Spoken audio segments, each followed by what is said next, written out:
안녕하십니까. 저는 지금 나이를 벌써 40을 넘긴 검은 머리만큼이나 흰머리가 부쩍 많아진 여자입니다. 제 기구한 인생이 달라지기 시작한 건 고작 몇 년 되지 않았습니다. 저는 몇 년 전 달라진 인생을 살기 전까지 정말 힘들게 살아왔습니다. 하루하루 눈을 뜨는 게 두렵고 치가 떨릴 정도로 말입니다. 저는 왜 항상 힘든 일은 저에게만 찾아오는지, 제가 전생에 무슨 죄를 지었길래 이 모양 이 꼴로 살아야 하는지 고민이 많았습니다. 저의 지난 인생, 그리고 달라진 제 인생을 차근차근 여러분께 한번 살풀이하듯이 풀어보려고 합니다. 제 이야기를 끝까지 들어주시고 저의 내일을 함께 응원해 주시면 감사하게 생각하겠습니다. 저는 정말 찢어지게 가난한 집의 넷째 딸로 태어나 아무런 지원을 받지 못하고 항상 구박을 받으면서 살아왔습니다. 태어났을 때부터 울면 시끄럽다는 이유로 쫓겨나기 일쑤였고, 제가 할 수 있는 건 부모와 형제 자매의 눈치를 보면서 손가락을 빨아대는 일밖에 할 수가 없었습니다. 항상 구멍이 뚫린 옷을 감추며 입어야 했고, 밖에 나가서 뛰어논다는 건 상상도 할 수 없는 일처럼 여겼습니다. 저는 배가 고플 때도, 마음이 허전할 때도, 구박을 받을까 눈치를 볼 때에도 항상 엄지손가락을 쭉쭉 빨면서 구석에 쭈그려 앉아 있었습니다. 그래서 제 엄지손가락이 약간 기형의 형상을 띠고 있는데, 하도 손가락을 빨아버릇해서 모양이 휘어 이상하게 자란 것입니다. 정형외과에 일찍 가서 치료만 받았어도 제 손가락이 이렇게 이상한 모양으로 자라지 않았을 텐데, 우리 부모는 저를 병원에 데려가는 것을 사치라 여겼습니다. 그 시절이 이런 거 하나 고치지 못하는 낙오된 시대도 아니었는데도 말입니다. 우리 부모가 애를 5이나 낳은 건 아들이 필요해서가 아니었습니다. 그냥 피임에 무지했던 부모는 생기는 대로 아이를 낳아 키운 것이죠. 아니, 키웠다기보다는 낳아놓고 방치를 했다는 표현이 더 어울릴 것 같습니다. 차라리 아들을 낳고 싶어서 어쩔 수 없이 딸을 줄줄이 낳은 것이라면 처지가 덜 슬펐을 수도 있겠다 싶을 정도였습니다. 첫째 오빠는 어릴 때 열병을 심하게 앓는 바람에 소아마비가 와서 몸의 반쪽을 절면서 지내는 사람이었습니다. 몸이 자기 마음대로 움직이지 않았기에 상당히 소심하고 누구든 자기를 도와야 한다고 생각하는 피해의식에 사로잡혀 있는 인간이었습니다. 제가 다른 일을 하느라 첫째 오빠가 움직이려고 할 때 도와주지 못하는 날이라도 생기면 첫째 오빠는 이렇게 사느니 죽는 게 낫겠다면서 부모 앞에서 난동을 부렸습니다. 제일 처음 낳은, 그것도 아들의 입에서 그런 소리가 나온다고 부모는 항상 울면서 저와 다른 형제들을 타박하고 구박을 했습니다. 특히 막내였던 제가 집에 붙어 있었던 시간이 제일 많았기 때문에 부모는 항상 제 탓을 하면서 첫째 오빠를 잘 돌보라고 신신당부를 했습니다.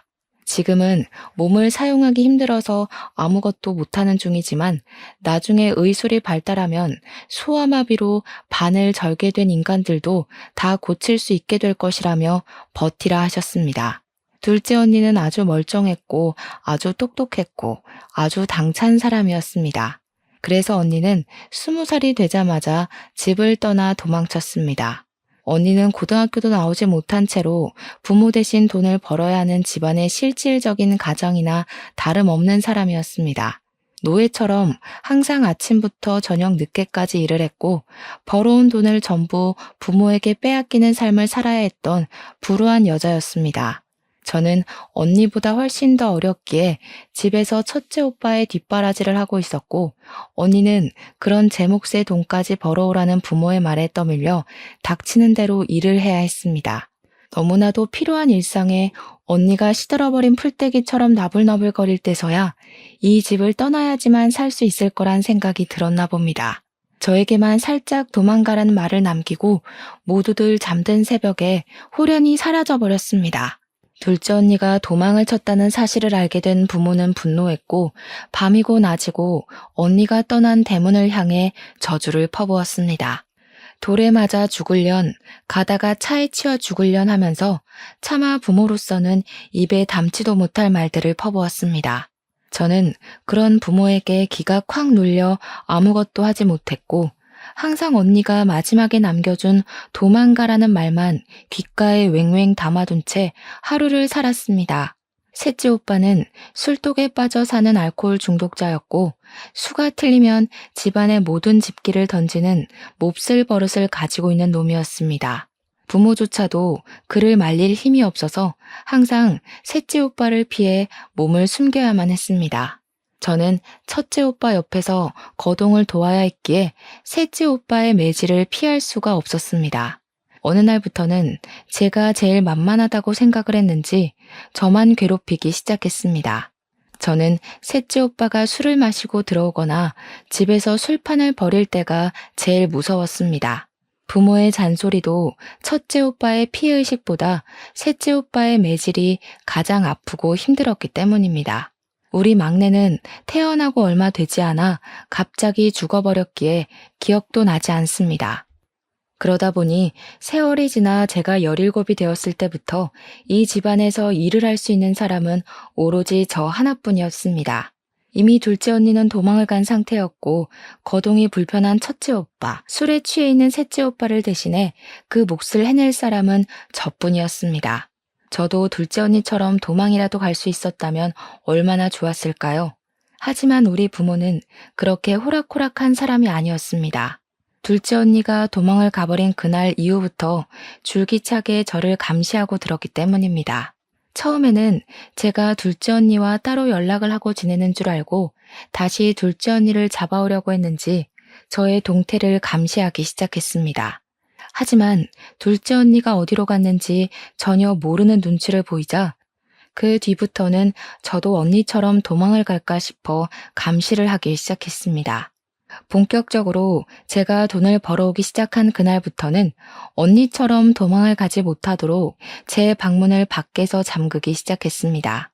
언니가 도망을 가게 된 것은 본인들의 뼈저린 실수라면서 그런 실수는 한 번으로 족하다고 말했습니다. 저는 밤에는 화장실조차 갈 수 없었습니다. 제 방문에 밖에서 잠겨 있었기에 방문을 열 수가 없었기 때문이었습니다. 항상 제 방에는 낡은 요강이 들어있었고 야밤에 화장실이라도 가고 싶으면 그 요강을 사용해야 했습니다. 부모가 열어주지 않으면 방 밖으로 나갈 수 없었으니 아침에 일을 나가야 할 시간이 되어 문이 열리면 그제야 그 좁은 방을 탈출할 수 있었습니다. 제 방 창문에는 쇠창살까지 달려 있었습니다. 제가 작고 왜소한 체형을 가지고 있었기에 창문으로 탈출할지도 모른다는 두려움이 있었던 겁니다. 도대체 이게 부모로서 할 일이 맞습니까? 저는 정말 사육당하는 동물처럼 그 집에서 돈 벌어오는 기계로 지내고 있었습니다. 제 나이 26살이 될 때까지도 제대로 된 교육 한 번 받지 못하고 공장에서 내도록 일만 해야 했습니다. 제가 공장에서 도망을 치면 되지 않겠냐 싶겠지만 그럴 수 있었다면 제가 진작 집을 떠나왔겠죠. 공장 주인이 부모님 친구분이셨는데 하루 종일 제 근처에 서서 제가 일하는 모습을 감시하곤 했었습니다. 그들에게 저는 언제든지 도망을 갈 수 있는 존재이기도 했고 배은망덕한 피가 흐르는 불손한 존재이기도 했습니다. 제 변명 같은 건 들을 생각도 없는 사람들이었고 부모는 저를 직접 출근시키고 직접 퇴근시키는 귀찮은 일을 하면서도 제가 도망갈까 쉬지 않고 감시를 했습니다.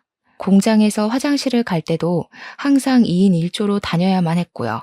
제가 힘듦을 토로할 때마다 더 열심히 하라는 채찍질만 저에게 돌아왔습니다.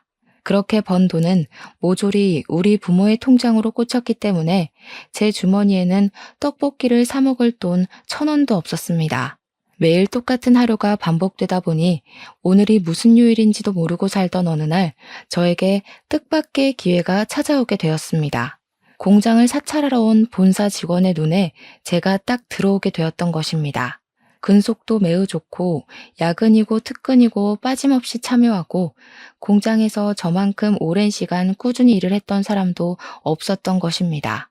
제 나이 17살 때부터 일을 시작했으니 10년이나 단 하루도 쉬지 않고 근속을 이어간 아주 성실한 인재였던 것입니다. 그러니 본사 직원이 제 근속을 보고 스카우트 제안을 해온 것입니다. 월급을 올려줄 테니 수도권으로 올라올 생각이 없냐는 것이었습니다. 월급이 지금보다 오른다 한들 제 주머니 속으로 들어오는 것이 아니었기에 제겐 그리 솔깃한 제안은 아니었습니다. 특히 우리 부모는 제가 도망을 가기라도 할까봐 죽어도 안 된다고 했는데 본사 직원은 이상하게도 저에게 집착을 하기 시작했습니다. 본사 직원이 뭐가 아쉬워서 저를 자꾸 데리고 가려고 하는지 이해할 수 없었는데 저도 하루 이틀 생각을 해보니까 본사로 가게 된다면 이 지긋지긋한 생활을 청산할 수 있을 것 같았습니다. 일단 부모의 감시를 피하기 훨씬 쉬워질 테고 부모의 두려움처럼 제가 도망을 갈 수 있는 틈이 생기지 않을까 싶었던 것입니다. 쭉 포기하고 있었던 제 삶에 한 줄기 빛이 들어오는 듯한 착각을 하게 되었습니다. 저는 본사 직원에게 몰래 가고 싶은 마음이 있으니 우리 부모를 조금만 더 설득해달라고 부탁을 했고 본사 직원은 의아해하면서 저희 집을 방문했습니다. 제 의지만 있으면 충분히 수도권 공장으로 옮길 수 있는데 왜 그 나이를 먹도록 부모의 허락이 필요하다고 하는 건지 이해를 하지 못한 것이겠죠. 하지만 본사 직원이 집을 방문해서 부모에게 이야기하러 왔다가 집안 꼴을 보고 무척이나 놀란 것입니다. 술에 취해서 부모도 못 알아보는 둘째 오빠와 몸이 병신인 첫째 오빠, 거기다가 제 방문 바깥에 달린 걸쇠를 보고 얼굴이 점점 굳어가더군요. 당연히 제가 학대를 당하고 있다고 생각을 했던 본사 직원은 바로 경찰에 신고를 했고 경찰이 집에 방문해서 제 방의 걸쇠와 제 방 창문의 쇠창살을 보고 사진을 찍더군요. 제 증언을 토대로 제가 오랜 시간 학대를 당하고 있었다 판단한 경찰은 부모를 고소하자고 했고 저는 든든한 그들을 방패 삼아 부모를 고발하게 되었습니다. 하지만 우리 부모는 예상보다 훨씬 뻔뻔한 사람이었습니다. 재판부에서도 저의 편을 들어주지 않아 감옥에 가지 않고 집행유예로 풀려나게 되었어요. 꼼짝없이 그 집에 갇히게 되겠구나 하고 생각했으나 한 가지 다행인 건 저에 대한 접근 금지 조치가 취해졌다는 것이었습니다. 하지만 우리 부모의 협박은 계속되었습니다. 저와 접근을 할 수 없으니 꾸준히 다른 사람을 통해 수도권으로 올라간다 하더라도 돈을 보내라는 협박을 했습니다. 돈을 보내지 않으면 어떻게 해서든 저를 찾아가 죽여버릴 거라며 협박을 했습니다. 저는 오랜 시간 정서적 학대를 받아왔기에 그런 부모가 무서웠고 시키는 대로 꼼짝없이 할 수밖에 없었습니다. 수도권 공장 기숙사에 들어와 일을 하면서 모아둔 돈은 하나 없었고 밥 한 끼를 사 먹을 돈이 없는 날이 많아서 점심은 공장에서 주는 밥을 먹고 저녁은 물로 배를 채우면서 일을 했습니다. 회식하는 날만큼 즐거운 날이 또 없었죠. 그렇게 28살이 되었을 때 공장 직원 중 한 명이 저를 빤히 지켜보는 듯한 착각이 들었는데 어느 날 저에게 말을 걸더라고요. 혹시 제가 사채를 쓴 건가 싶어서 도울 일이 있을까 해서 말을 걸었다고 하더라고요. 왜 밥을 먹지 않는 거냐고 공장에서 지급하는 점심밥만 먹지 않냐고 하더라고요. 저는 솔직히 부끄러워서 아무 말도 할 수 없었습니다. 공장에서 받는 돈이 꽤 되는데도 불구하고 돈이 없어서 물배를 채운다는 말을 어떻게 하겠습니까? 제가 고개를 푹 숙이고 있자 저녁을 든든하게 먹어야 잠도 잘 오는 거라면서 저에게 고기를 사주겠다고 하더라고요. 퇴근하고 공장 앞에 있는 삼겹살집에 데려가서 밥을 사주시는데 너무나도 감사하더라고요. 그분은 저보다 4살이 많은 남자 선배였는데 저에게 밥을 사주시면서 하는 말이 몇 개월간 제가 자꾸 눈에 밟혀서 저를 지켜봤다고 하더라고요. 저는 남에게 관심이라는 걸 받아본 게 처음이었던지라 너무나도 그 작은 관심이 좋아서 술을 마시고 제 이야기를 줄줄 늘어놓기 시작했습니다. 그러니 깜짝 놀라면서 접근 금지인데다가 찾아올 수도 없는 사람이니 겁을 먹지 말라고 걱정하지 말라고 하더라고요. 돈을 안 붙여도 되지 않겠냐고 기숙사 자체도 외부인이 들어올 수 없으니까 급여 통장부터 바꿔버리라고 했습니다. 제 노력으로 번 돈을 왜 가족에게 전부 쏟아붓고 있냐고 그렇게 한다고 한들 그 사람들이 감사할 것 같냐고 하면서 미련하다 하더라고요. 제 통장이랑 카드를 부모가 들고 있다고 하니 통장을 새로 발급받아서 급여 통장을 바꾸면 된다고 어려운 일이 아니라고 했습니다. 저는 부모가 원하는 대로만 살아왔기 때문에 그런 사실을 하나도 몰랐던 것이었습니다.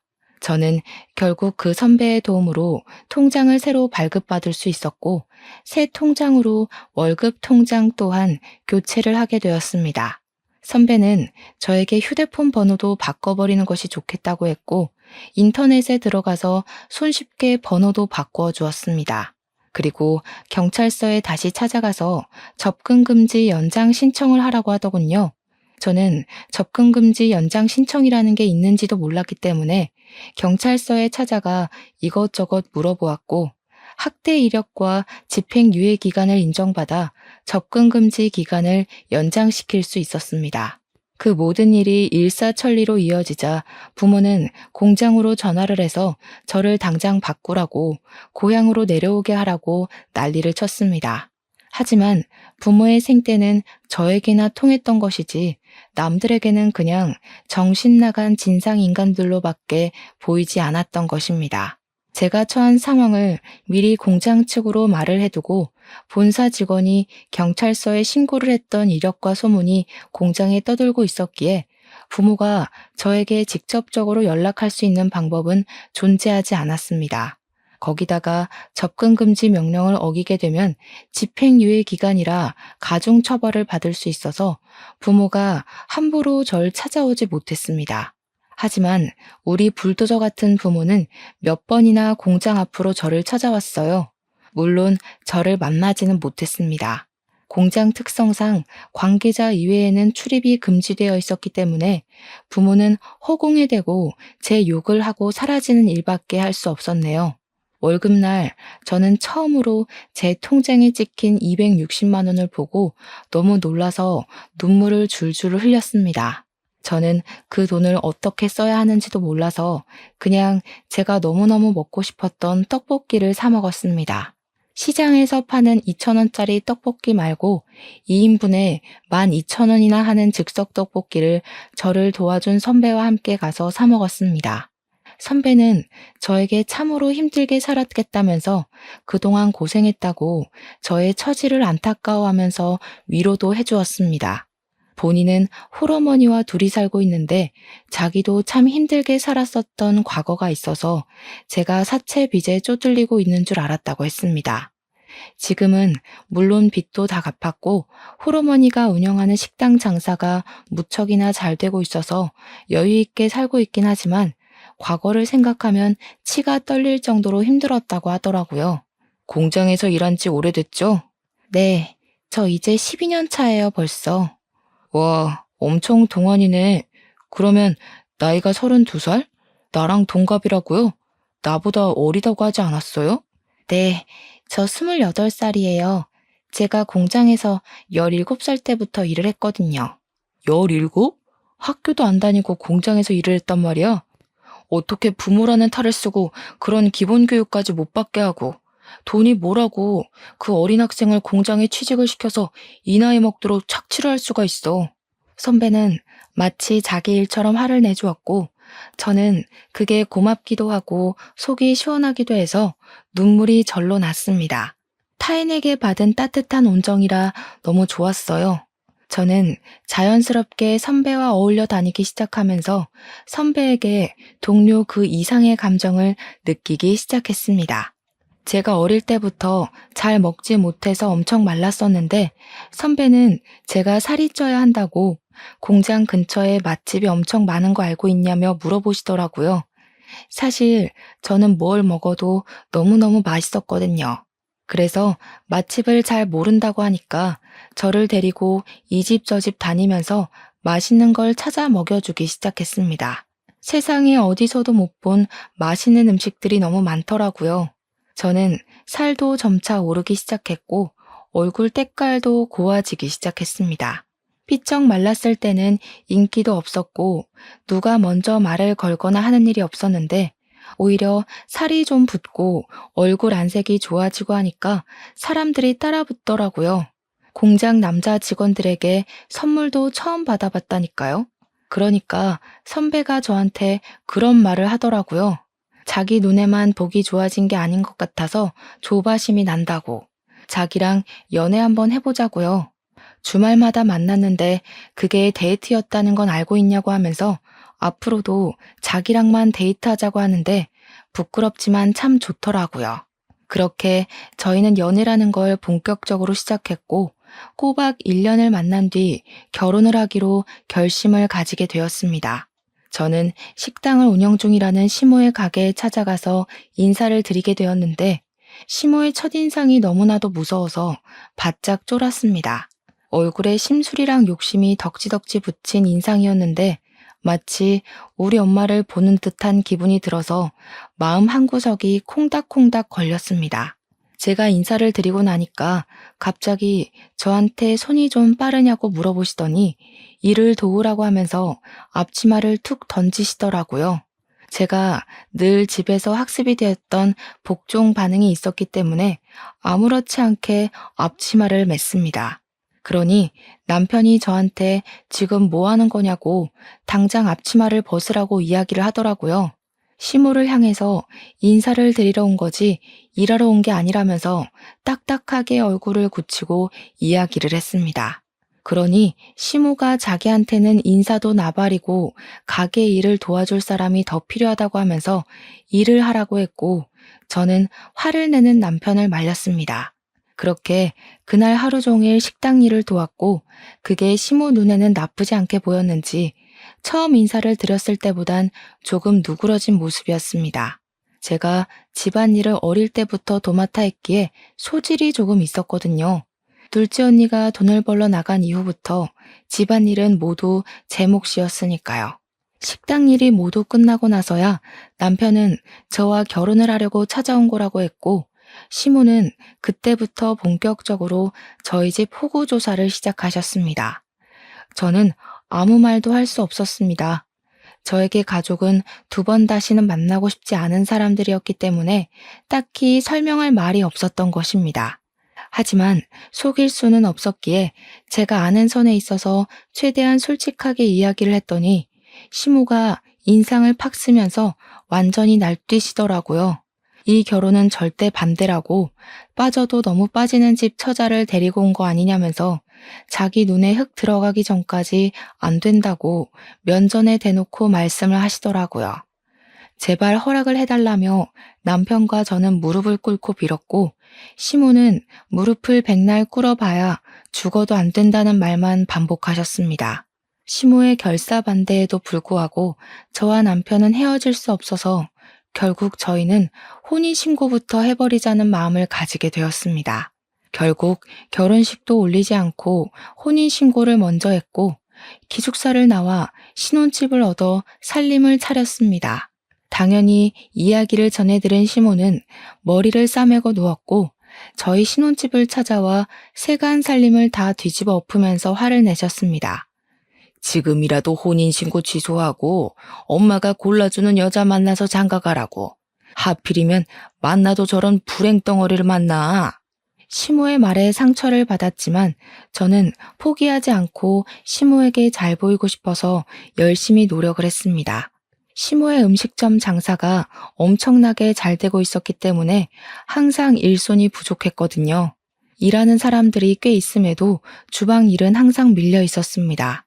그래서 저는 일부러 주말에 공장을 쉴 때마다 시모의 가게에 찾아가서 일을 하기 시작했습니다. 처음에는 주걱으로 제 등을 때리면서 나가라고 꼴도 보기 싫다고 혼을 내셨지만 제가 꿋꿋하게 버티면서 꾸준히 찾아와 일을 하니까 일을 하는 동안에는 내버려 두시더라고요. 저는 예쁨을 받으려고 노력하는 짓을 금방 그만두었지만 꾸준히 식당 일은 도우면서 남편 얼굴에 먹칠은 하지 않으려고 노력했습니다. 그렇게 애매하게 허락을 받은 것도 아니고 내쳐진 것도 아닌 채로 주말마다 열심히 일을 하고 있었던 어느 날이었습니다. 그날은 평일에 하루 미뤘던 연차를 쓰고 시모 식당에서 일을 하고 있었는데 시모가 어느 테이블에 가더니 너무 반갑게 인사를 하시더라고요. 우리 공무원 선생님들 하면서 밥 먹으러 왔냐고 저에게는 한 번도 보여주신 적 없는 살가운 얼굴을 하시더라고요. 슬쩍 보니까 대여섯 명이 밥을 먹으러 왔는데 시모 말에 의하면 공무원으로 일하는 사람들인 것 같더라고요. 우리 공무원 선생이랑 우리 아들이랑 결혼했으면 너무너무 좋았을 텐데 말이야. 그러니 여자 공무원이 자기 남자친구 있다고 아드님도 좋은 사람 만나겠죠 하면서 말을 돌리시더라고요. 저는 씁쓸한 마음을 감추고 공무원이 안정적인 직장이긴 하지 하면서 속내를 삼키고 있는데 슬쩍 본 얼굴이 이상하게 낯이 익더라고요. 가까이 다가가서 보니까 글쎄 연락이 끊긴 지 십수년이 지난 우리 둘째 언니가 떡하니 앉아있는 게 아니겠습니까? 제가 놀래서 언니 하고 부르니까 언니도 눈이 커다랗아져서는 진서야 하면서 제 이름을 부르더라고요. 언니, 우리 진이 언니 맞아? 언니, 아이고 진서야, 어떻게 살았어? 여기는 어떻게 온 거야? 가족들 전부 이쪽으로 이사 온 거야? 그런 거야? 아니야 언니, 난 집에서 도망쳤어. 혼자 여기 와서 지내고 있고. 주변 사람들이고 시모고 전부 둘이 어떻게 아는 사이냐고 궁금해했고 둘째 언니는 제가 친동생이라며 저를 소개해 주었습니다. 언니는 그동안 궁금한 게 많았는지 저에게 어떻게 살았던 거냐고 저를 두고 혼자 도망치는 게 너무나도 마음에 걸렸다면서 눈물을 글썽였습니다. 저는 저기 길 건너 공장에서 일을 하고 있고 여기는 우리 시어머니 가게라고 이야기를 하니까 결혼까지 한 거냐면서 무척이나 놀라더라고요. 슬쩍 시모를 바라보고 반대가 좀 심하셔서 혼인신고만 하고 같이 살고 있다고 하니까 시모가 멋쩍어 하면서 무슨 말을 그렇게 하냐고 하더라고요. 언니가 반대라는 말에 눈을 뾰족하게 뜨더니 시모한테 한 소리를 하더라고요.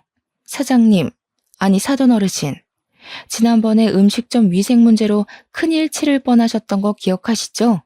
그거 저희 공무원들이 지역 발전을 위해서 주위 상권들 전부 최대한 유하게 마무리해드렸고요. 그러니 시모가 우리 언니한테 쩔쩔매면서 잘 알고 있다고 이야기를 했습니다. 앞으로 우리 동생 시집살이 너무 시키지 마시고 잘해주세요. 우리 동생 정말 고생하면서 힘들게 컸습니다. 저는 언니가 제 편을 들어준 것에 감동을 받아 눈물을 찔끔 흘렸습니다. 그리고 언니에게 제가 당했던 일들을 전부 털어놨어요. 부모가 쇠창살을 달고 저를 감금시킨 것, 10년 동안이나 노동 착취를 당했던 것들 말입니다. 지금은 접근 금지 신청을 해놓고 찾아오지도 못하게 연락처도 바꾸고 살고 있다고 하니까 언니가 아주 똑부러지게 잘했다면서 저를 칭찬해 주었습니다. 그렇게 언니랑은 연락처를 교환했고 서로 안부를 물어보면서 지내게 되었는데 항상 행복이 시작되면 사건이 터지더라고요. 제가 일을 하는 공장에는 여러 가지 조가 있었는데 저는 주 5일만 일하는 주간조였고 남편은 교대 근무를 하고 있었습니다. 남편이 그날은 밤 9시쯤 퇴근을 하는 날이라서 저녁 식사를 미리 준비해 놓고 남편을 기다리고 있었습니다. 평소보다 30분 일찍 8시 반쯤 현관벨이 울리길래 남편이 일찍 퇴근을 했나 싶어서 별 의심 없이 문을 열었는데 우리 부모가 떡하니 대문 앞에 서 있더라고요. 저는 놀래서 문을 닫으려고 했지만 부모가 한 발 더 빨랐고 제 머리채를 쥐어뜯으면서 문을 열고 밀고 들어왔습니다. 저한테 망할 년이니 못돼 처먹은 년이니 하면서 저를 막 이리저리 끌고 내동댕이 치고 발길질을 시작했습니다. 당신들 지금 접근금지 명령을 어긴 거야. 내가 경찰에 신고할 거야. 참나, 너 시간 개념 없는 건 여전하구나. 그거 어제 끝났어 멍청이야. 제가 결혼을 하고 접근금지가 끝나가는 걸 체크하지 못했던 것입니다. 신혼생활이 즐겁고 주말이고 평일이고 일하느라 바빠서 신경을 쓰지 못했던 거죠. 저는 망연자실한 기분을 맛보게 되었습니다. 미리미리 연장을 했어야 했는데 제가 너무 바보같이 행복감에 젖어 지냈던 것이었죠. 너 혼자 이런 집에서 잘 먹고 잘 살면 장땡인 줄 알아?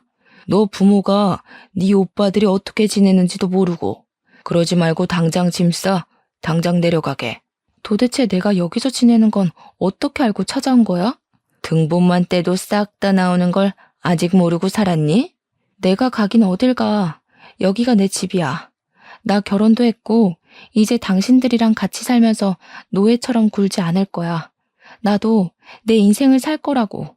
제가 악다구니를 쓰는 사이에 우리 남편이 퇴근을 해서 집으로 돌아왔고 집안 꼴을 보고는 놀래서 거실로 들어왔습니다. 제가 주저앉아서 엉엉 울고 머리는 산발해서 있으니까 남편이 저에게 다가왔는데 그 순간 우리 아빠가 남편의 뺨을 세차게 쳤습니다. 네가 우리 딸을 꼬여낸 못된 놈이냐면서 소리를 지르고 남편은 이거 다 폭력이라고 신고하겠다고 맞서 싸웠습니다. 경찰을 부르겠다는 소리에 부모가 덜컥 겁을 먹었는지 잠시 조용해지더라고요. 자기들이 한 일이 불법적인 일이라는 걸 잘 알고 있는지 말로 하자고 하더니 남편과 저에게 무리한 요구를 시작했습니다. 우리도 돈만 꼬박꼬박 보내주면 이럴 일 없어. 매달 200만 원씩만 보내주면 우리도 조용히 고향 내려가서 살게. 도대체 200만 원이 네 집 개 이름입니까? 제가 한 달에 버는 돈이 잔업 다 해야 260만 원인데 어디서 200만 원을 달라고 하는 건지. 저는 절대로 못 준다고 날강도가 따로 없다고 바락바락 대들었습니다. 우리 남편도 제 의견에 동의를 하는지 그렇게는 드릴 수 없다고 이야기를 했습니다. 그러니 부모가 저를 낳고 키움값 받는 건데 뭐가 문제냐고 당당하게 말을 하는데 도대체 저를 키우는데 돈을 얼마나 썼다고 그런 말을 하는 건지 어이가 없더라고요. 손가락을 하도 빨아서 기형인 것도 매번 구멍난 누더기 옷만 입었던 것도 전부 물려받은 건데 저에게 드린 돈이 도대체 얼마인지 저도 궁금하더군요. 결국 남편이 경찰에 신고를 하겠다고 나서자 일단 본인들은 고향으로 내려갈 테니 돈은 꼬박꼬박 보내라면서 자기들 할 말만 하고 사라지더라고요. 저는 결국 서러운 마음에 언니에게 이 이야기를 했고 언니는 저에게 등본 열람을 막아놨어야 하는 거라고 이야기를 해주었습니다. 저는 몰랐는데 가족 간에도 등본 열람을 하지 못하게 막는 방법이 있다고 하더라고요. 그러면 주소지도 감출 수 있다고요. 언니가 공무원이었기에 그런 부분은 빠삭하게 알고 있었던 겁니다. 언니가 대신 처리를 해주겠다고 해서 저는 언니에게 모든 일을 맡겼습니다. 그래도 이미 집이 들통이 났기 때문에 다시 찾아올 방법은 얼마든지 있었죠. 이를 어찌해야 하나 고민을 하다가 저희는 결심을 했습니다. 일찍 전세를 빼고 시댁에 들어가서 살기로 말입니다. 시모는 저를 보면서 별 지랄을 다 하게 만든다고 구박을 주었지만 저희가 먼저 살아야 하지 않겠습니까? 언제든지 부모가 저를 찾아와서 난동을 부릴 수 있다는 불안감을 가지고 살고 싶지 않았습니다. 그렇게 몇 주간 조용히 지내는 듯 했는데 제가 돈을 보내지 않자 부모가 또 찾아오고 말았습니다. 집을 찾아가도 사람 사는 냄새가 나지 않자 저희가 어디에 사는지를 알아내기 위해서 공장 앞에서부터 대기를 타고 미행을 하기 시작했던 것입니다. 저는 일찍 퇴근을 해서 부모와 마주치지 않았는데 우리 남편은 교대조로 근무하고 있었기 때문에 부모가 남편을 발견하고 미행을 했던 것입니다. 우리 남편은 그걸 집에 돌아오는 중간쯤에 눈치를 챘고 바로 시댁으로 오지 않고 빙빙 돌면서 부모를 따돌리려고 했습니다. 그러다가 결국 차도 앞에서 미행을 눈치챈 남편을 붙잡고 돈을 내놓으라며 실랑이가 벌어지게 되었던 것입니다. 우리 아빠가 계속해서 돈을 못 주겠다고 강짜를 부리자 열이 받아 남편을 확 밀쳤는데 그대로 도로에 떠밀리면서 사고가 난 것입니다. 신고를 받고 쌩하게 달려오던 큰 트럭에 우리 남편이 받치게 되었고 놀란 사람들이 119에 신고를 해서 긴급으로 이송이 되었지만 결국 그대로 눈을 감게 됐어요. 그곳이 큰 도로였고 트럭 운전수를 비롯해서 길거리에 있던 사람들이 전부 목격한 사실을 증언을 해주었습니다. 우리 부모는 상해죄가 아닌 살인죄로 재판을 받게 되었고 남편을 밀쳐서 사망하게 한 아빠는 징역 30년형을 받았습니다. 옆에서 같이 거들었던 우리 엄마는 끝까지 자기는 고의가 아니었음을 주장했지만 공모를 한 혐의가 인정되어 20년형을 받게 되었습니다. 둘 다 억울하다고 하면서 항소를 하겠다고 난리를 쳤지만 변호사 비용도 없는 그 인간들이 뭘 할 수 있겠습니까? 장애가 있는 아들이 있다고 눈물로 읍소를 하며 자기들이 20년, 30년 감옥에 살면 나라가 자기 아들을 죽이는 거라고 난리를 쳤습니다. 하지만 법원에서는 보호시설로 아들들을 옮기면 되지 않겠냐는 결정을 내리고 받아주지 않았습니다. 거기다가 저를 학대하고 접근 금지가 끝나자마자 저를 찾아와 난동을 부렸던 점까지 연결이 되면서 가중처벌을 받게 되었습니다. 하지만 그런 처벌을 받았다고 제 마음이 누그러지거나 풀리는 것은 전혀 없었습니다. 저는 하루아침에 남편을 잃은 과부가 되었고 하루하루 눈을 뜨는 게 괴로웠습니다. 더욱더 괴로웠던 건 제가 시댁에서 시모와 함께 지내고 있었다는 사실이었습니다. 시모는 하나뿐인 아들을 저 때문에 잃게 되었다면서 저를 볼 때마다 분노에 가득 차 있었습니다. 제가 죽었어야 했는데 자기 아들이 죽었다며 저를 원망했습니다. 하지만 가해자가 제 부모인데 제가 뭘 어쩌겠습니까? 저는 하염없이 눈물만 흘렸죠. 시모는 결국 저에게 집을 나가라고 했습니다. 그런데 글쎄 그 와중에 남편의 사망보험금에 대한 존재를 알게 됐습니다. 남편이 사망보험금을 제가 받을 수 있게 가입을 해줬었는데 그걸 시모가 알고 보험금을 내놓으라며 악다구니를 쓰기 시작했습니다. 우리 아들 목숨값을 왜 가해자 딸인 네가 받냐? 당장 내놔. 그 돈으로 네가 행복하게 사는 꼴 나는 죽어도 못 본다. 내가 마지막으로 기회를 줄 테니 그 보험금을 내놓고 너는 어디 다른 집에 채취자리 마련해 줄 테니 그쪽으로 가. 그러면 저에게 사거리 지나서 있는 대형 고깃집 사장 아들이 장애가 있는데 그 집 며느리로 들어가면 돈 걱정은 없이 살 수 있을 거라고 하더군요.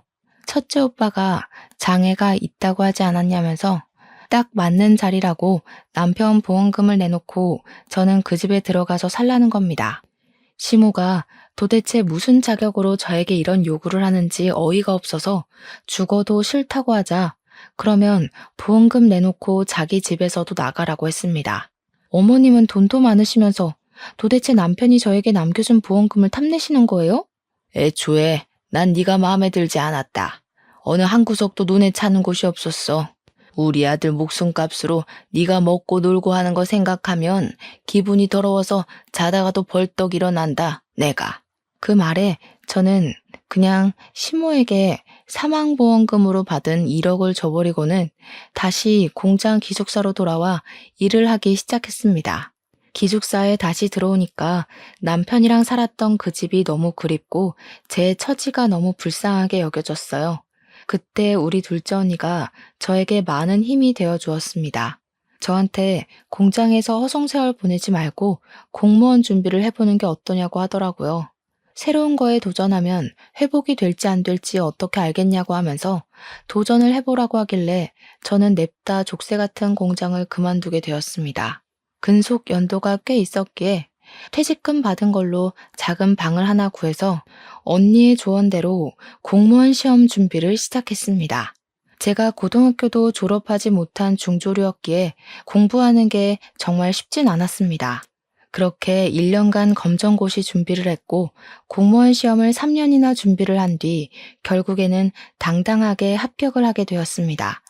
지방직으로 합격을 했던 터라 저는 전라도 순창에 있는 작은 동사무소에 발령을 받게 되었고 저는 또다시 타지로 떠나게 되었습니다. 36의 나이에 신입으로 일을 한다는 게 참 힘들었지만 정이 많은 사람들 덕분에 보람이 차기도 했습니다. 그렇게 나이가 40을 넘기고 저는 그 마을에 완벽하게 적응을 해서 열심히 봉사도 다니고 일도 하면서 하루를 바쁘게 살았습니다. 언니와는 간간히 연락을 하고 지냈고 여전히 그 동네에서 살고 있는 언니에게 많은 이야기를 듣게 되었습니다. 제가 제일 놀랐던 이야기는 시모의 식당에 불이 나는 바람에 갑자기 식당이 사라지고 어느 날부터 시모 또한 보이지 않는다는 이야기였습니다. 분명 불이 난 이후에 시모를 2번 봤었는데 이사를 간 것인지 뭔지 갑자기 동네에서 사라졌다고 하더라고요. 저는 궁금한 마음에 찾아가 볼까 생각을 하기도 했지만 저에게 그다지 좋았던 사람은 아니라서 그런 수고를 하진 않았습니다. 어느 날 지자체 프로그램으로 치매 요양원에 봉사를 하러 가게 되었는데 전라도 광주에 있는 요양원이었습니다. 요양원 할머니들의 영정 사진을 미리 찍어주는 봉사였는데 한 분 한 분 머리를 정리하고 사진을 찍으려던 순간이었어요. 아니 웬걸 저희 시모가 떡하니 있는 게 아니겠습니까? 너무 놀란 나머지 꾸민 장비를 죄에 놓치고 말았죠. 경기도에 있어야 할 시모가 왜 전라도에 있는지도 궁금했습니다. 요양보호사에게 물어보니까 이야기를 해주더군요. 김할머니요? 치매로 보호소를 전전긍긍하다가 여기로 오게 되었다고 하더라고요. 가족도 없고 며느리가 하나 있다고 하던데 등본 열람도 안 되게 해놔서 연락도 못했고요. 그 며느리가 바로 저 아니겠습니까? 시모가 치매라는 것도 너무나도 놀라웠습니다. 증상이 꽤 심해서 아예 기억을 못한다고 하더라고요. 저는 시모에게 다가가서 혹시 저를 알아볼까 싶어서 물어보았습니다.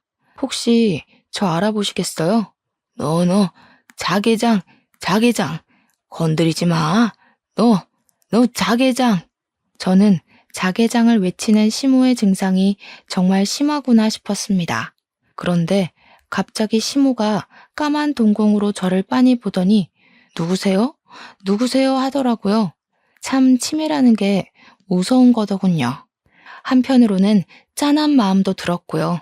32살부터 40이 훌쩍 넘은 시간까지 남편을 묻고 잘 살고 있었다고 생각했는데 시모를 보니까 또 남편 생각이 나더라고요.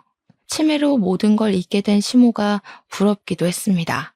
그렇게 8개월이라는 시간이 지나는 동안 가끔 시모를 들여다보러 요양원에 찾아갔었는데 시모가 죽었다는 연락을 받게 되었고 저는 장례식에 참석을 했습니다. 제가 며느리였으니 사망 신고도 하고 정리할 게 더 없나 시모의 통장을 살피는데 현금이 한 푼도 없더라고요. 이상했죠. 제가 남편 사망보험금도 1억이나 던지고 나왔고 시모 식당 장사가 꽤 잘 돼서 현금이 많았거든요. 거기다가 불이 나서 식당이 전소됐으니 화재보험 보상금도 받았을 거고요. 통장에 돈이 없으니 정리할 것도 없겠다 싶었는데 문득 시모 집이 생각이 나더라고요.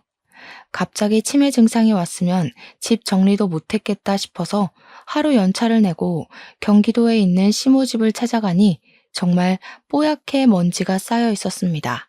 내부 정리를 하고 집도 팔아야겠다 싶어서 정리를 시작했는데 구석에 자개장이 있는 게 아니겠습니까?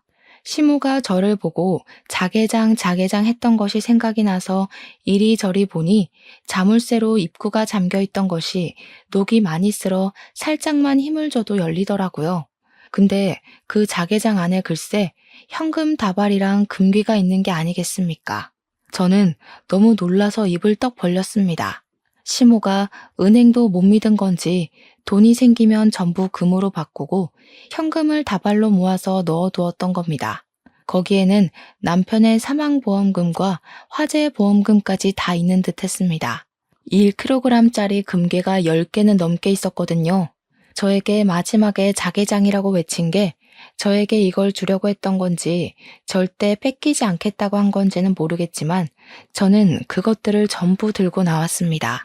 우리 남편의 목숨값을 찾았다고 생각하니 차마 쓰진 못하겠더라고요. 그래서 저는 제 노후 자금이라 생각하고 아껴 쓰고 남은 돈을 억울한 사람들, 저처럼 가족들에게 피해를 입은 사람들을 위해 사용하기로 마음을 먹었습니다. 제 기구했던 인생이 그 지기장 하나로 달라지기 시작했고 저는 그 이후 매년 기부를 하면서 지내고 있습니다. 지옥과도 같았던 인생이었지만 끝은 이렇게 꽃 만개하는 봄처럼 다가왔어요. 저는 저처럼 피해를 입은 사람들에게 희망이자 용기가 되길 바라는 마음으로 진심을 다해 봉사하고 기부할 생각입니다. 여러분들도 욕심 부리지 않고 좋은 뜻으로 사람을 대하면 언젠간 봄날이 오지 않을까요? 아무튼 제 긴 사연 들어주신 여러분 정말로 감사합니다. 좋은 하루 보내세요.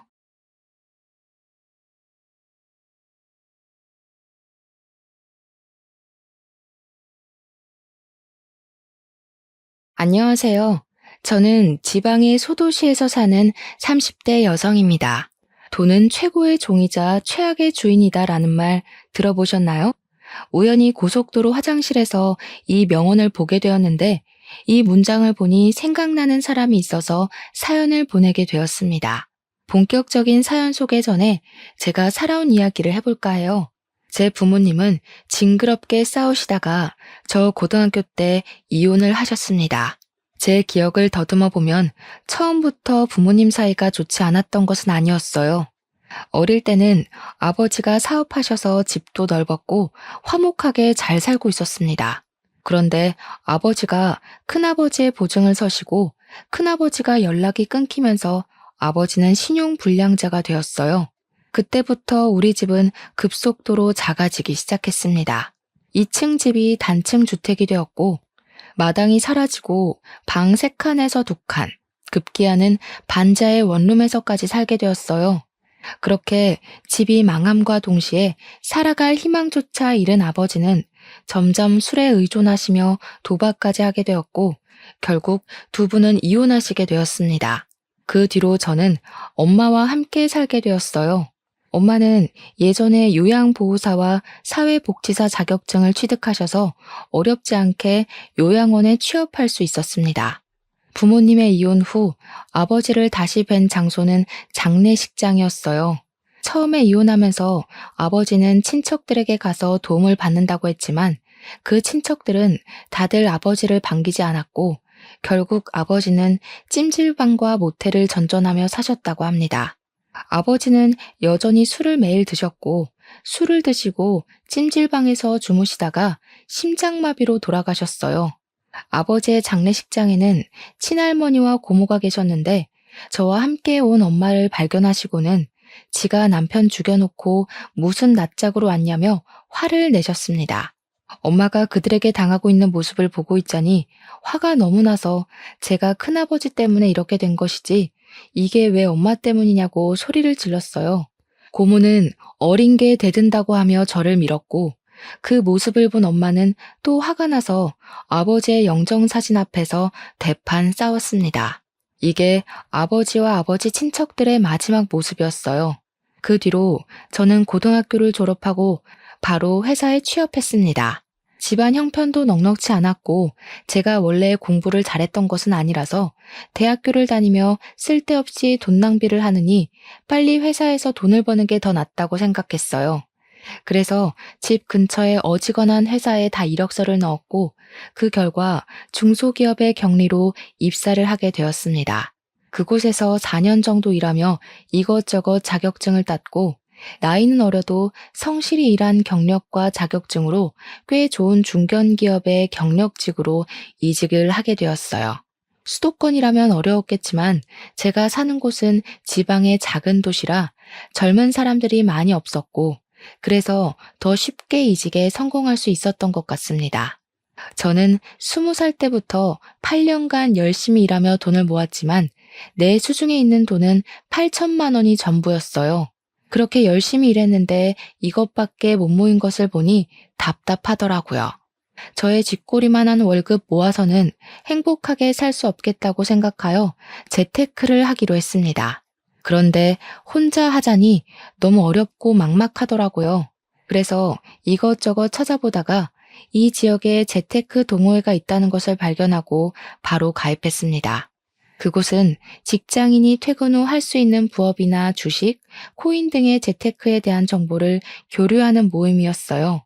거기서 같이 재테크를 공부하면 저도 재테크에 대한 지식을 얻을 수 있을 것으로 생각했습니다. 이 동호회에는 규칙이 하나 있었는데 여기서는 서로의 이름과 나이 말고는 직장이나 연소득 같은 것은 아예 공개하지 않는 것이에요. 그냥 순수히 재테크 과정과 결과만을 공유해야만 했습니다.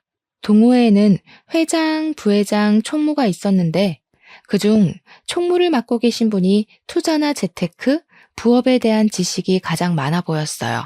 나이는 저보다 3살이 많았고 그의 이름은 임윤호였습니다.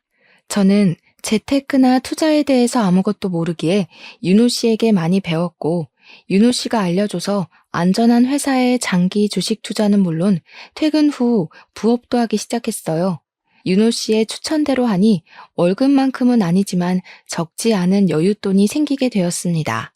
저는 윤호 씨에게 너무 고마워서 밥을 사겠다고 했어요. 밥을 먹으며 더 친해진 우리는 따로 연락도 주고받는 사이가 되었고 결국 연인까지 되었습니다. 연인이 된 후 알았는데 윤호 씨는 공무원으로 일하고 있었어요. 우리는 점점 더 서로에 대한 마음이 깊어졌고 나이도 있으니 결혼에 대해 진지하게 고민을 하게 되었습니다. 저는 우리의 사이가 더 깊어지기 전에 우리 집 이야기를 해야겠다고 생각했어요. 아버지가 빚보증 선 것부터 아버지는 돌아가시고 엄마와 산다는 이야기까지 했더니 윤호 씨는 고생 많았겠다고 하며 자신의 집안 이야기를 시작했습니다. 윤호 씨 역시 아버지의 빚보증 때문에 집안이 망했었다고 해요. 그 뒤로 우리 아버지처럼 윤호 씨 아버지도 술, 담배만 찾으시다가 암에 걸려 돌아가시고 그 후 장남인 자신이 돈을 벌어야겠다는 생각에 미친 듯이 부업하고 투자해서 지금은 2억 가까이 모았다고 합니다. 저는 비슷한 상황을 겪었음에도 이렇게 많은 돈을 모은 윤호 씨가 대단하다고 느꼈어요. 정말 존경스럽기까지 했고 만나면 만날수록 배울 점이 많다고 생각되었습니다. 윤호 씨는 절대 쓸데없는 돈을 쓰지 않았어요. 가계부까지 쓰며 돈 관리에 있어서는 아주 엄격했습니다. 저는 물건을 살 때 그냥 보이는 데서 사는 반면 윤호 씨는 최저가를 찾아서 샀고 저는 그런 모습이 멋져 보였어요.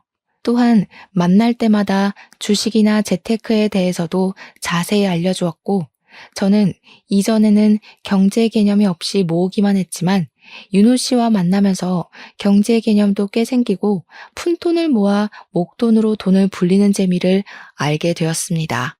그와 동시에 윤호 씨에 대한 제 마음도 더 깊어졌어요. 이런 사람과 평생 함께하면 배울 점도 많고 옳겠다는 생각이 들었죠. 윤호 씨 역시 제가 싫지는 않았는지 먼저 결혼하자고 말해주었습니다. 결혼을 생각하고 예비시댁에 처음으로 가게 되었어요. 처음에 떨리는 마음으로 예비시댁에 들어섰는데 저는 깜짝 놀랐습니다. 집에 비닐봉지, 먹던 물병이 가득 있었고 정말 여기가 고물상인가 싶었어요. 제가 조금 당황한 표정을 짓자 예비 남편은 우리 엄마가 알뜰하게 사신다며 아주 자랑스럽게 이야기를 했습니다. 어머니께서 제게 줄 음료수를 준비하시며 우연히 냉동고를 보게 되었는데 냉동고에는 엄청난 식재료들이 얼려 있었어요. 솔직히 우리 엄마 또한 넉넉하지 않은 형편 때문에 쉽게 물건을 버리지 못하시고 다 모아두고 사셔서 예비 시댁의 그런 모습이 이해가 되었습니다. 예비 시어머니는 식사 후 아들과 결혼해줘서 너무 고맙다며 둘이 잘 살아보라고 하셨어요. 솔직히 제가 가진 돈이 많이 없어서 걱정했는데 다행히 예비 시어머니는 우리도 해줄 수 있는 형편이 되지는 않으니 예물예단 다 생략하고 그냥 둘이서만 잘 살아달라고 하셨습니다. 이어서 상견례도 잘 진행되었고 어렵지 않게 결혼까지 하게 되었어요. 일단 우리가 가진 돈으로 신혼집을 마련하려다 보니 원룸밖에 살 수 있는 곳이 없었습니다. 어차피 아기가 있는 것도 아니고 우리 둘만 있으니 원룸도 나쁘지 않겠다 싶어서 원룸에서 신혼을 시작했어요. 결혼 후에도 저는 여전히 회사에서 근무하고 있었습니다. 어느 정도 집안이 정리되고 결혼 후 둘이서 함께 처음으로 맞는 주말이 되었어요. 남편은 저에게 이제 우리가 부부가 되었으니 경제 지식이 더 많은 자신이 직접 제 월급과 모은 돈 관리를 하겠다고 했습니다. 어차피 부부는 같이 생활을 하는 것이고 제 돈이 남편 돈이고 남편 돈이 제 돈이라는 생각에 알겠다고 했어요. 남편은 이어서 앞으로 경제 지출을 어떻게 할지에 대해서 이야기를 했습니다. 공과금, 식비, 생활비 같은 것들은 남편이 가계부를 쓰고 함께 공유하기로 했어요. 그리고 양가 어머니에 대한 용돈은 매달 똑같이 들이되 각 가정에서 나가는 경조사 비용은 그때그때 상황에 따라 정하기로 했습니다. 이렇게 저는 모든 경제권을 남편에게 넘기고 남편의 카드로 생활했어요. 또한 퇴근 후에는 같이 부업을 하며 시간을 보냈습니다. 그렇게 우리는 악착같이 돈을 모으고 절약하고 이렇게 생긴 돈으로 안정적인 회사에 주식 투자를 하거나 저축했어요. 그리고 2년 후 우리는 돈을 불리고 불려서 방 2칸짜리 아파트로 이사를 했습니다. 구축이기는 했지만 내부는 인테리어가 다 된 집이라 아주 깔끔했어요.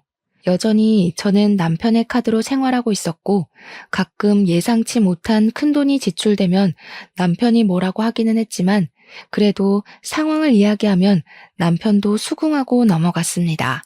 그러던 어느 봄날 며칠째 건조주의보가 발령될 정도로 매우 건조한 날씨가 이어졌어요. 당시 우리 시댁은 산 바로 밑에 집에서 살고 있었는데 시댁 바로 뒤에 산에서 화재가 발생했습니다. 금세 잡힐 줄 알았던 산불은 점점 더 커졌고 위험하다고 느낀 시어머니는 안내방송에 따라 귀금속과 중요한 것만 챙겨서 대피해야 하는 상황이었어요. 그래서 시어머니는 우리 집으로 대피를 했습니다. 다행히 시댁 바로 옆에서 불길이 잡히기는 했지만 시댁 창고가 불이 탔어요. 시어머니가 물건을 절대 버리지 못하는 성격이라 집에 물건이 쌓여 있어서 창고를 하나 만들었습니다. 이 창고에는 박물관에서나 볼 법한 아주 많이 오래된 물건부터 흔히 쓰는 플라스틱 물병까지 온갖 잡동사니가 한가득 있었어요. 그런데 이곳이 타버린 것입니다. 시어머니는 너무 속상해했지만 저는 그래도 창고만 타서 다행이라고 생각했어요. 솔직히 창고에 이것저것 물건은 많지만 제가 보기에는 그냥 쓰레기 같아 보였거든요. 어쨌든 완전히 불길이 잡힌 후 시댁에 가보니 불을 잡는다고 시댁을 향해 물을 뿌리는 바람에 집이 엉망이었습니다. 저는 남편에게 집이 정리될 때까지 우리 집에서 함께 있자고 했어요. 그 뒤로 우리가 회사에 출근해 있는 오전 오후에는 시어머니와 동네 사람들이 집을 정리하고 저녁에는 저와 남편이 조금이라도 집 정리를 도와드리기로 했습니다. 이렇게 저는 당분간 시어머니와 함께 살기 시작했어요. 시어머니는 정말 하나부터 열까지 뭐 하나 버리는 것이 없었습니다. 시어머니가 집에 온 뒤로 냉장고에는 음식물 쓰레기인지 뭔지 모를 것들이 한가득 있었어요. 필요 없는 것 같아 제가 버리려고 하면 나중에 다 먹는다며 절대 못 버리게 하셨습니다. 그러나 그 음식은 일주일 후에도 그대로였고 결국 쉰내가 나거나 상해서 음식을 버려야만 했어요. 하루는 시어머니가 밖에서 플라스틱 생수병을 하나 들고 왔고 저는 당연히 쓰레기라고 생각해서 버렸습니다. 그런데 버리고 나서 시어머니가 생수병을 찾으시는 거예요. 저는 당연히 쓰레기인 줄 알고 버렸다고 말씀드렸습니다. 그걸 버리면 어떡하니? 너는 참 애가 아낄 줄도 모르고 내가 지난 한 달간 네가 살림하는 것을 보니까 아주 펑펑 쓰고 살더라. 양치할 때도 왜 쓸데없이 물을 버리니? 그리고 집에서 샤워할 거면 빨리 해야지. 10분씩이나 샤워하는 게 말이 돼? 게다가 뜨거운 물로 말이야. 이제는 봄이니까 찬물로 그냥 샤워해도 되잖아. 내가 가르쳐야 될 것이 너무 많다. 앞으로 내가 너 옆에서 살림을 가르쳐야겠다. 그래, 좀 배워. 나보다 엄마가 더 많이 아끼시고 사시니까 엄마한테 아껴서 살림하는 법 좀 배워. 가만 보면 너는 정말 막 쓰고 살아. 땅을 파서 돈이 나오는 것도 아닌데 말이야. 시어머니와 남편은 같이 저에게 낭비하며 산다고 구박을 해댔습니다. 시어머니는 저의 씀씀이가 해프다고 걱정하며 한 달 만에 시댁이 다 정리되었음에도 우리 집에서 계속 사셨어요. 그러면서 제 생활 하나하나를 지적했습니다. 씻을 때도 정확히 5분이 지나면 빨리 나오라고 불과 보일러를 꺼버렸어요. 쓰레기도 저는 날씨가 따뜻해지면서 벌레가 생길 것 같아 대충 다 차면 버렸지만 시어머니는 절대 못 버리게 했고 발로 꾹꾹 눌러서 쓰레기 봉지가 터질 것처럼 돼야 버렸습니다. 쓰레기 봉지에서 냄새가 나서 대충 채우고 몰래 버리려고 하면 쫓아와서 안 된다고 성화이셨어요. 음식을 할 때도 가스불은 조금만 켜라고 하고 설거지도 항상 찬물로 하라고 했습니다. 남편은 옆에서 말리기는커녕 엄마한테 생활의 지혜를 배우라며 더 난리였어요. 그나마 제가 회사 다니고 있어서 시어머니와 마주치는 시간이 저녁뿐이라 다행이긴 했네요. 그렇게 지옥 같은 한 달 후 시댁이 완전히 정리되어 드디어 집에 가셨습니다. 시어머니가 집에 가자마자 저는 냉장고와 냉동고에 있던 정체 모를 음식들을 다 정리했어요. 남편은 이걸 아깝게 다 왜 버리냐고 했지만 음식들이 다 상하고 냄새 나는 것을 보고 빨리 버리라고 했습니다. 그렇게 시어머니가 가시고 얼마 후 회사에서 일하는데 친정엄마한테서 전화가 왔어요. 지붕에서 물이 조금씩 새서 장마가 오기 전에 지붕 공사를 해야 하는데 공사 기간인 2주일 정도만 우리 집에서 살아도 되냐고 물어보셨어요. 저는 당연히 엄마를 집에 모시고 싶었지만 집에 저만 사는 것이 아니기에 일단 남편에게 물었습니다. 그런데 남편이 생각 좀 해보고 집에 가서 이야기해보자고 했어요. 평생 같이 살자는 것도 아니고 고작 2주일인데 생각까지 하고 이야기할 필요가 있나 싶은 생각에 조금 서운했습니다. 만약 반대의 상황이라면 저는 일말의 고민도 없이 당연히 집에서 머무시라고 할 것이에요. 물론 불편하기는 하겠지만 그래도 당연히 그리해야 된다고 생각을 가졌는데 남편은 아닌가 하는 생각이 들었습니다. 그날 퇴근 후 저는 남편에게 엄마 집이 공사할 동안 우리 집에 계시는 것에 대해 다시 물었어요. 안 그래도 회사에서 생각해 봤는데 장모님이 우리 집에 계시려면 생활비를 조금 받아야 할 것 같아. 2주일이긴 하지만 그래도 우리 집에서 먹고 주무시고 씻으시잖아. 생활비라니? 엄마도 출근하셔서 그래봤자 저녁 때일 뿐인데 무슨 생활비씩이나 받아. 그렇게 따지면 어머님도 한 달 넘게 계셨는데 그때도 생활비 받아야 공평한 거 아니야? 우리 엄마는 화재로 도무지 살 수 있는 형편이 되지 않아서 우리 집에 어쩔 수 없이 오신 거고 장모님은 그럴 정도는 아니잖아. 그 집에서 계실 수는 있는데 단지 먼지가 날린다는 이유로 우리 집에 오시겠다는 거 아니야? 그럼 장모님 때문에 너는 몰라도 나는 불편한 그런 걸 감수해야 하니 당연히 생활비는 받아야지. 그리고 어머니가 물론 저녁 때만 계시기는 하지만 매일 적어도 2번은 씻으실 테고 씻는 동안 사용될 수도세, 가스비도 당연히 받아야 하는 거 아니야? 사실 우리는 그동안 친정과 시댁이 다 집에서 20분 거리라 친정이나 시댁에서 잠을 자본 적도 없었고 우리 집에서 시어머니나 엄마가 주무신 적도 없었습니다. 다들 집이 코앞인데 왜 굳이 남의 집에서 자느냐고 하시며 명절에도 요리할 때만 모이고 집은 각자 집에서 편하게 잤어요. 그런데 결혼 후 처음으로 엄마가 우리 집에서 주무시겠다는데 가스비며 수도세를 받아야 한다는 남편의 말이 너무 황당했습니다. 제가 남편에게 더 따지려던 찰나 엄마한테 전화가 왔어요. 엄마가 근무하시는 요양원 근처에 살고 계시는 이모 집에서 공사할 동안 계시기로 했답니다. 아무래도 거기가 더 가깝기도 하고 마음도 편할 것 같다면서요. 그래서 다행히 이 문제는 일단락 되기는 했지만 남편에게 너무 서운했습니다. 그날 이후로 저와 남편은 왠지 모르게 어색해지고 서먹해졌어요. 그렇게 서먹하게 지내다가 제 생일이 왔습니다.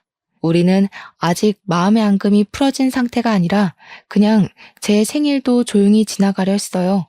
그런데 퇴근하고 오니 남편이 케이크와 제가 평소에 좋아하는 음식을 포장해 왔더라고요.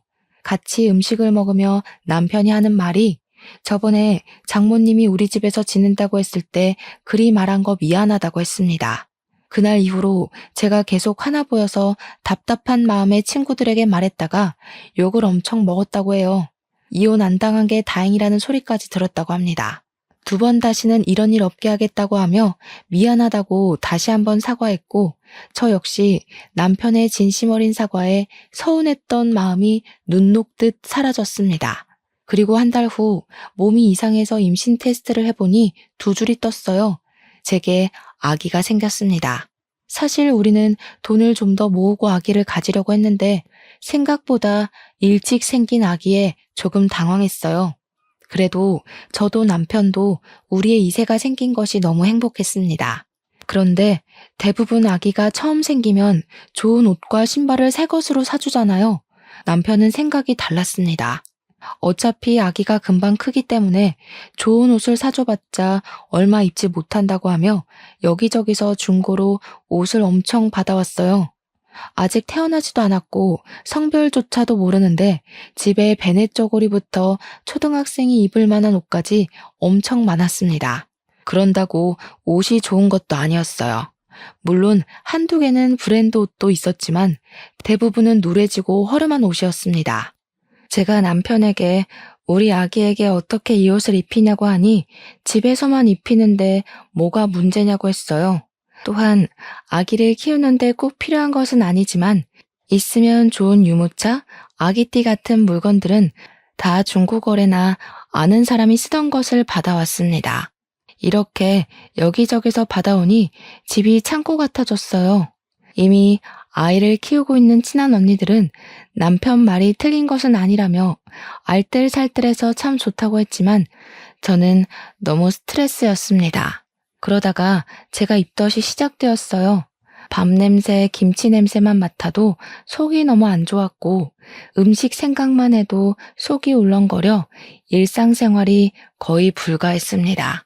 게다가 병원에서는 유산의 위험이 있다고 하며 집에서 절대 안정을 취하라고 했어요. 심한 입덧에 유산의 위험으로 저는 오래 다니던 회사를 어쩔 수 없이 관두게 되었습니다. 그렇게 집에서 입덧으로 고생을 하고 있었는데 친정엄마가 저를 임신했을 때 김밥만 먹었다며 혹시 모르니 김밥을 먹어보라고 사다 주셨어요. 저는 당연히 못 먹을 것으로 생각했지만 신기하게 김밥은 또 잘 먹히더라고요. 한동안 계속 먹지 못하다가 김밥이라도 먹으니 살 것 같았습니다. 다음날 집에 있다가 김밥을 남편 카드로 주문했어요. 남편이 집에 있는데 카드를 왜 썼냐고 짜증 섞인 목소리로 전화를 했길래 김밥이 먹고 싶어서 주문했다고 했습니다. 남편은 집 있으면서 무슨 김밥을 시켜 먹냐며 그럴 바엔 그냥 밥을 먹으라고 했어요. 저도 어지간하면 밥을 먹는데 밥 냄새만 맡아도 구토하는데 어쩌라는 건가 싶었습니다. 그리고 제가 김밥을 몇만 원치라도 샀으면 남편의 이런 반응을 이해하겠지만 김밥으로 결제된 금액이 기본 주문 금액 10,000원에 배달료 3,000원 붙어서 고작 13,000원이었어요. 13,000원이 아주 적은 돈은 아니지만 그래도 아내가 입덧 중에 유일하게 먹을 수 있는 음식이 김밥이라 주문한 건데 이게 그렇게 짜증을 낼 일인가 싶었고 남편에 대한 정이 뚝 떨어졌습니다. 그날 김밥이 와서 먹기는 했지만 그 뒤로는 남편의 눈치가 보여서 김밥을 먹지 못했어요. 그렇게 지옥 같은 입덧도 시간이 흐르니 잠잠해졌습니다. 입덧이 지나고 나니 이제 배가 불러오기 시작했어요. 어느 정도 밥을 먹을 수 있게 되었고 임신도 안정기에 접어들며 의사 선생님이 슬슬 움직여도 된다고 하셨습니다. 그래서 집에 있으며 책도 읽고 집안일도 하며 있는데 남편이 집에만 있지 말고 주식 투자를 해보라고 했어요. 원래 우리는 주식 투자를 장기 투자로만 하고 있었습니다. 그런데 남편이 주식을 잘하는 사람들은 단기로도 투자를 많이 한다며 한번 공부하며 해보라고 했어요. 그러면서 되지 않던 컴퓨터도 최신식으로 바꾸고 자신의 주식 계좌를 알려준 후 저에게 500만 원을 건네주었습니다. 저는 남편이 준 500만 원으로 단기 투자를 시작했어요. 도박의 위험성이 있었지만 생각보다 잘 되었고 그렇게 단타로 번 돈으로 남편에게 화재로 타버린 시댁의 창고를 다시 만들어 드리자고 제안했습니다. 남편은 안 그래도 시어머니가 참고 없어서 불편해했는데 잘했다고 하며 시댁의 창고를 짓기 위해 업체를 선정하고 시댁은 공사가 시작되었어요. 창고가 완성되는 날 저와 남편은 소고기를 들고 시댁에 갔고 시어머니는 아주 기뻐하셨습니다. 우리 아들이 돈 많이 벌어서 이렇게 창고도 다시 만들어주고 아주 기특하네. 우리 아들이 역시 최고야. 어머니, 이 돈은 제가 집에서 주식해서 번 돈이에요. 그러니까 저도 칭찬 좀 해주세요. 네가 무슨 돈이 있어서 주식을 해서 이런 창고를 사들여? 집에 있으면서. 제가 남편이 준 500만 원으로 주식 투자해서 돈을 이렇게 불렸어요. 그치 여보? 그래봤자 다 내 돈으로 한 건데 뭐. 그니까 내가 한 거지. 엄마, 우리 고기나 먹자. 저는 남편의 말에 기분이 썩 좋지 않았습니다. 물론 남편이 건네준 500만 원으로 시작한 것은 맞지만 주식을 사고 팔 수 있는 시간은 평일 9시부터 3시 반까지로 남편은 회사에 가 있을 시간이에요. 폰뱅킹을 아예 하지 않는 남편은 그 시간에 주식 투자를 하고 싶어도 할 수 없었고, 따라서 그 돈을 불린 것은 오로지 저 혼자 한 것이었습니다. 게다가 이 창고를 먼저 짓자고 제안한 것도 저예요. 그런데 그런 저에게는 최소한 그동안 수고했다, 고맙다는 긍정적인 말은커녕 오로지 남편만 챙기는 시어머니와 이 모든 것이 다 자기 돈으로 했다는 식으로 말하는 남편이 너무 싫었습니다. 그날 먹은 고기는 기분 탓인지 정말 고무 같았어요. 남편과 시어머니는 고기가 엄청 맛있다며 고기와 함께 술을 먹었고, 남편은 시댁에서 술 먹다 잠이 들었습니다. 남편은 만취해서 누워있고 저는 옆에 있는데 남편의 핸드폰에서 자꾸 무슨 알람이 울리더라고요. 뭔가 하고 보니 남편이 코인을 하고 있었습니다. 코인은 아예 해본 적이 없어서 뭐가 뭔지는 잘 모르겠지만 금액이 마이너스로 찍힌 것을 보니 뭔가 잃은 것 같았어요.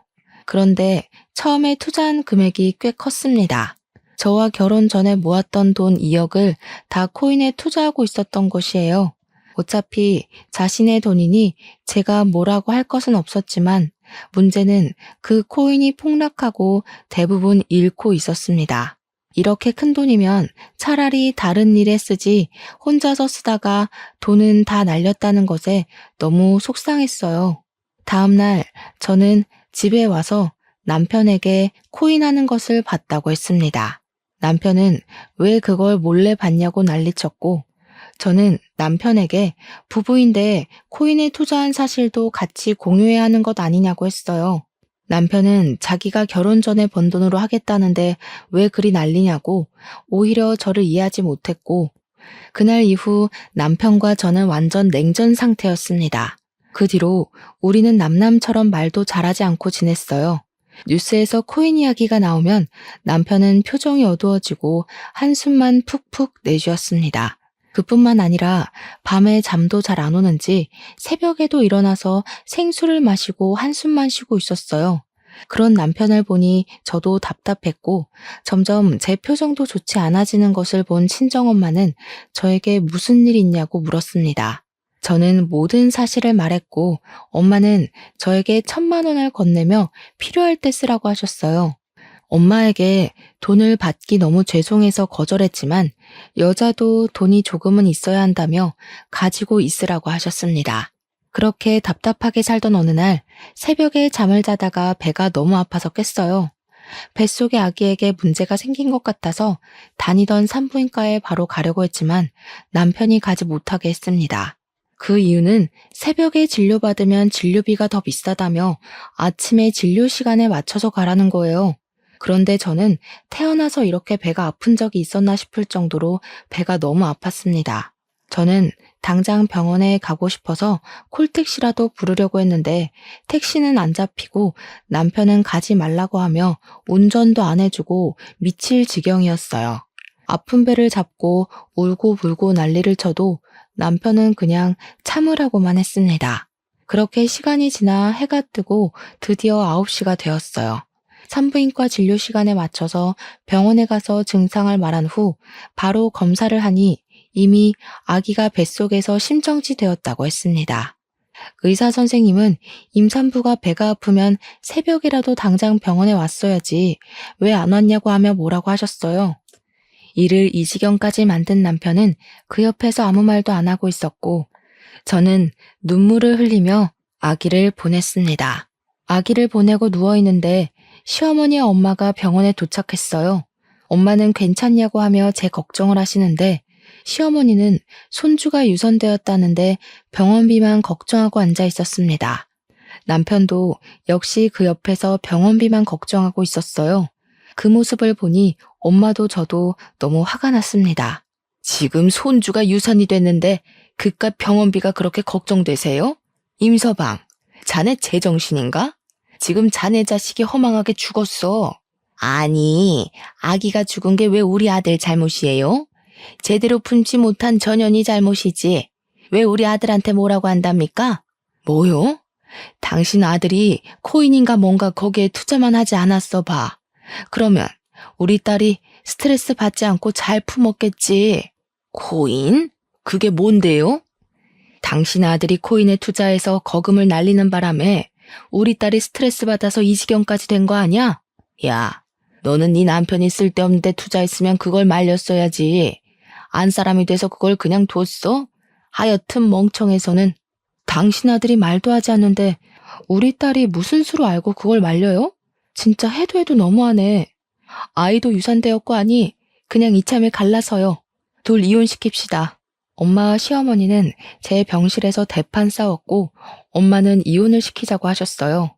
저 역시 뱃속의 아기가 위험한데도 그깟 몇만 원 되는 진료비 차이가 난다고 진료를 못 보게 한 남편과 더는 같이 살 자신이 없었습니다. 일단 친정에서 몸조리 후 몸이 어느 정도 회복되자마자 이혼을 하겠다고 했어요.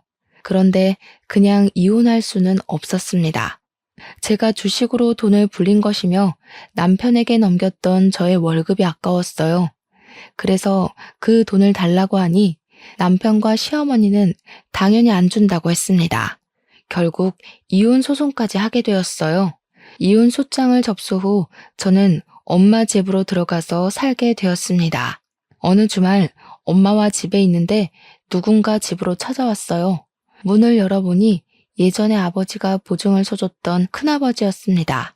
큰아버지는 엄마를 보자마자 무릎을 꿇으며 정말 미안하다고 하며 엄마에게 거액의 돈을 건네셨어요. 상황을 들어보니 큰아버지는 그때 사업하며 빚을 많이 지셔서 도망쳤다고 합니다. 그렇게 도망다니며 일용직으로 일했고 노숙 생활을 하면서 돈을 모으고 모았다고 해요. 겨우 돈을 다 모아서 아버지에게 돈을 주려고 했는데 아버지는 이미 빚 보증 때문에 돌아가셨다는 소리를 듣고 죄책감이 들었고 그래서 그동안 모았던 전 재산을 가져왔다고 합니다. 엄마는 큰아버지의 돈을 받으며 펑펑 울었고 큰아버지는 다 내 탓이라며 미안하다고 했어요. 그래도 이미 다 지난 일이니 엄마는 음식이라도 대접하려고 했으나 큰아버지는 도망치듯이 떠나시고 그 뒤로는 연락이 안 되는 상태입니다. 그 뒤로 저는 몸이 어느 정도 회복되어 이력서를 이곳저곳에 넣었어요. 그중 한 곳에서 면접 보러 오라는 연락이 와서 면접을 보고 나왔는데 그 회사 직원 중 한 명이 저에게 왔습니다. 그분이 저의 이름을 말하며 혹시 맞냐고 하더라고요.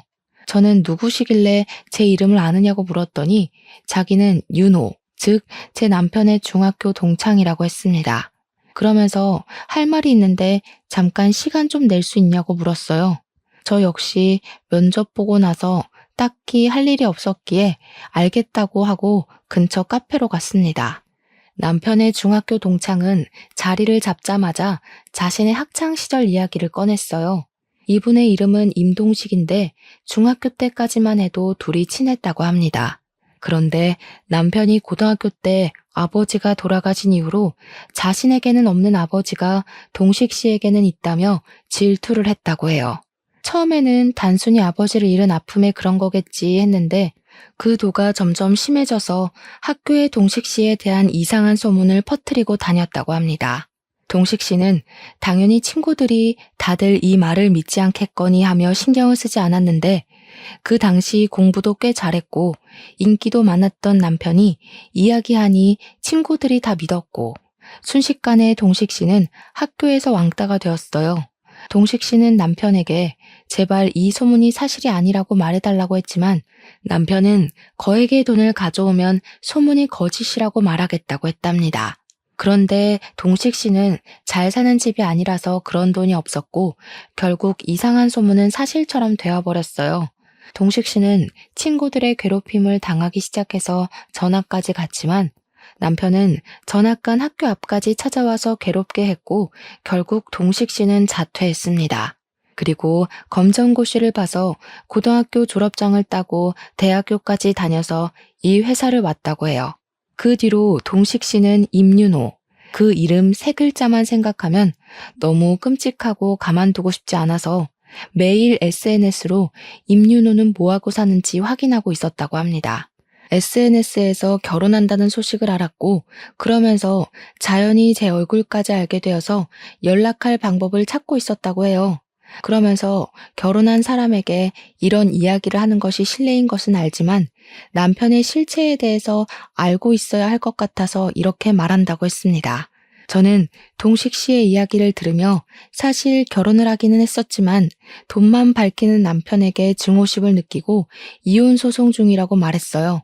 우린 임윤호에 대한 분노로 똘똘 뭉쳐 강한 동지애를 느꼈고 다시 연락하기로 약속하며 서로 연락처를 주고받았습니다.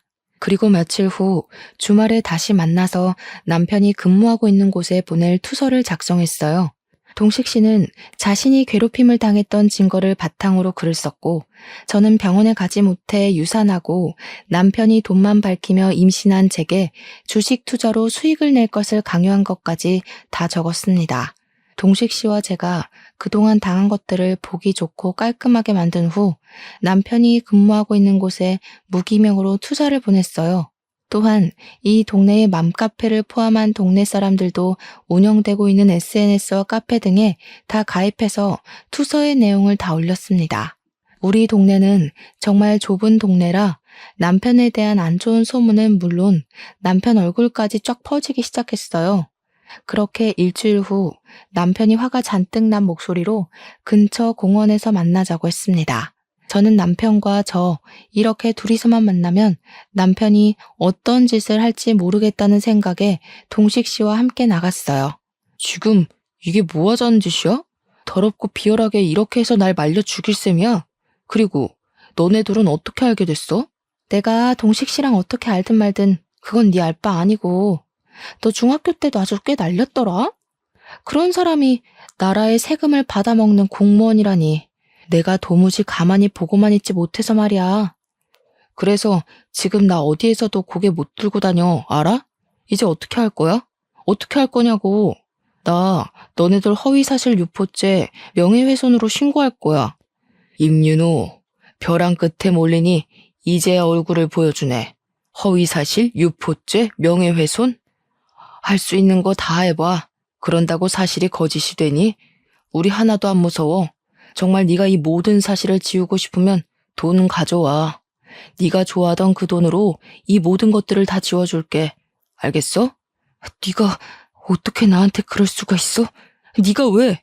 네가 나한테 한 짓을 생각해봐. 네가 고등학교 때 나에 대한 이상한 소문 퍼뜨려서 왕따 되게 해서 나는 고등학교도 자퇴했어. 그랬던 네가 어떻게 그럴 수 있냐고? 돈 가져와봐. 그럼 이 모든 사실 다 거짓말이라고 하고 우리가 SNS에 올린 것들도 다 내려줄게. 근데 만약에 안 가져온다? 그러면 이 동네뿐 아니라 전국에 퍼질 수 있도록 나는 최선을 다할 거야. 알겠니? 남편은 그 자리에서 정신 나간 사람처럼 울부짖고 저와 동식 씨는 그런 남편을 두고 나왔습니다.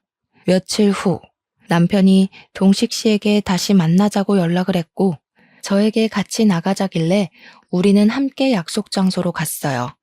남편은 가방에 자신이 가진 돈 전부라며 돈 가방을 동식 씨에게 건네주었습니다. 돈이 참 무섭네. 그래서 네가 고등학교 때도 뭐만 하면 돈을 가져오라고 했나 보다. 이 돈은 내가 아주 좋은 곳에 잘 쓰도록 할게. 이제 나 정말 거지 됐어. 이 돈이 내 전 재산이야. 그러니까 이동식 너는 이제 이 돈 가지고 꺼지고 아린이 너는 이제 이혼 소송 취하해줘. 그냥 같이 살자. 제정신이니? 내가 왜 너랑 같이 살아? 너의 그 돈 욕심 때문에 우리 아이도 잃어버린 거 생각 안 나? 나 죽어도 너랑 같이 안 살 거야. 이혼 소송은 그대로 진행할 테니까 그런 줄 알아.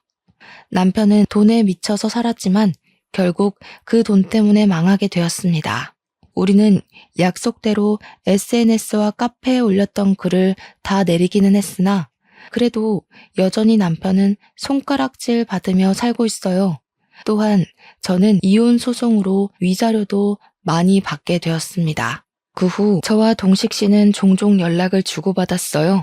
우리는 서로의 아픔을 위로해주며 마음이 깊어져 연인 사이까지 되고 결혼까지 약속했습니다.